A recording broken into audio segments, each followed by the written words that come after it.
کے مرکزی general secretary مولانا عبدالغفور حیدری صاحب، ان کے ساتھ تشریف فرما جمعیت علماء اسلام کے مرکزی، صوبائی اور ضلعی قیادت، جمعیت علماء اسلام کے قابل احترام دوستوں، ساتھیوں، پریس اور میڈیا کے دوستوں، آپ سب کی اجازت سے یقیناً آج کے واقعے کا جو حافظ حمداللہ صاحب کے ساتھ ہوا ہے، جتنی بھی اس کی مذمت کی جائے میرے خیال میں وہ کم ہے۔ یقیناً میں خود اسلام آباد میں تھا، لیٹ آور میں پہنچا تو پھر یہ خبر نظروں سے گزری، پھر جمعیت علماء اسلام کے ساتھیوں سے رابطہ ہوا، پھر اس پریس کانفرنس سے متعلق معلومات ہوئی، تو چونکہ عوامی نیشنل پارٹی اس طرح کے واقعات سے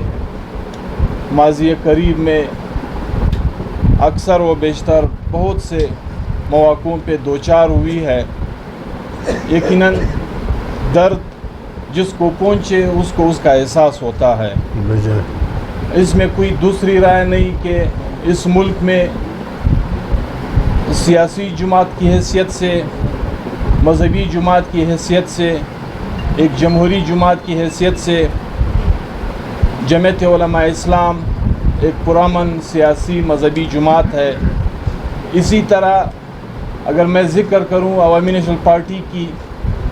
تو ان دونوں جماعتوں کی اس ملک کے عوام کی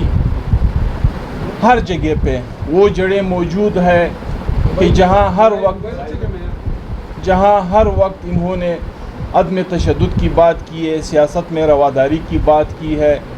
آئین اور پارلیمنٹ کی بالادستی کی بات کی ہے۔ لیکن بدبختانہ اگر میں جمعیت علماء اسلام کے قائد مولانا فضل الرحمان صاحب سے لے کر مولانا عبدالغفور حیدری صاحب تک، مولانا عبدالواسع صاحب تک، یا ان کے جتنے بھی اکابرین ہے، لیڈرشپ ہے، شاید ہی کوئی اس مشکل سے، اس تکلیف سے دوچار ہوا نہیں ہو۔ اسی طرح اگر میں عوامی نیشنل پارٹی کی بات کروں تو اسفندیار ولی خان سے لے کے اس کے گھر پہ اس خودکش حملے سے لے کے پھر پارٹی کے ایک نہیں، دو نہیں، ہزاروں ساتھیوں کی شہادت تک، اگر میں خود آپ کے سامنے بیٹھے اپنے حالت آپ کے ساتھ شیئر کروں تو ایک گھر میں پرسنلی جہاں پہ باپ کی شہادت، بھائی کی شہادت، کزن کی شہادت، اور وہ بھی جس طریقوں سے ہم نے دیکھا ہے، تو یقیناً اس درد کو، اس احساس کو محسوس کرتے ہوئے تو میں نے کہا عوامی نیشنل پارٹی کے ساتھیوں کو کہ جاتے ہیں عملاً اظہار یکجہتی کرتے ہیں، اور جمعیت علماء اسلام آج ابھی مولانا صاحب نے جو کل کے شٹر ڈاؤن ہڑتال کی جو حمایت کا اعلان کیا ہے، عوامی نیشنل پارٹی اس کی بھرپور حمایت کا اعلان کرتی ہے، اور ساتھ ہی ہم پارٹی ورکر سے لے کے تمام تاجر پیشہ افراد سے اپیل کرتے ہیں کہ یقیناً ہمارا ہتھیار ایک پرامن احتجاج ہوتا ہے، ہمارا ہتھیار ایک پرامن شٹر ڈاؤن ہڑتال ہوتا ہے۔ ہم ہمیشہ دنیا کو یا ان لوگوں کو جو ہم پہ اس عذاب کو مسلط کرنا چاہتے ہیں، ہمیں اس عذاب سے دوچار کرنا چاہتے ہیں، ہم اس کو یہ پیغام دینا چاہتے ہیں کہ آپ بے شک جتنا تشدد کرے، جتنا بھی تشدد پہ اتر آئے، لیکن ہم پرامن طریقے سے آپ کو وہ جواب دیں گے کہ تاریخ میں آپ یاد رکھیں گے۔ ساتھ ہی میں آخری میں ایک بات کہوں، ہم مطالبہ کرتے ہیں، یہ حکومتوں کی ذمہ داری ہوتی ہے، یہ ریاست کی ذمہ داری ہوتی ہے کہ جہاں پہ اس طرح کے واقعات ہوتے ہیں اس کی تہ تک پہنچنا یہ ریاست کی ذمہ داری ہوتی ہے۔ روز روز خصوصاً پھر یہ بات میں کہوں، خصوصاً پھر خیبر پختونخوا میں ہو یا پھر بلوچستان میں ہو، ہم قائدین کی حد تک لاشیں اٹھائے، ہم ورکر کی حد تک لاشیں اٹھائے، ہم علماء کرام کی حد تک لاشیں اٹھائے، شاید کل ہمارے بس میں بھی یہ ساتھی، یہ پارٹیاں، ہمارے ورکر نہ رہے، تو خدا را ان فرضی ناموں سے کہ اس نے قبول کیا ہے، اس نے قبول کیا ہے، جن لوگوں نے اس دہشت گردی، انتہا پسندی کی بنیاد رکھی ہے، اس کو پتہ ہے، اس کو معلوم ہے، اس کے تہ تک جانا اس کی ذمہ داری ہے۔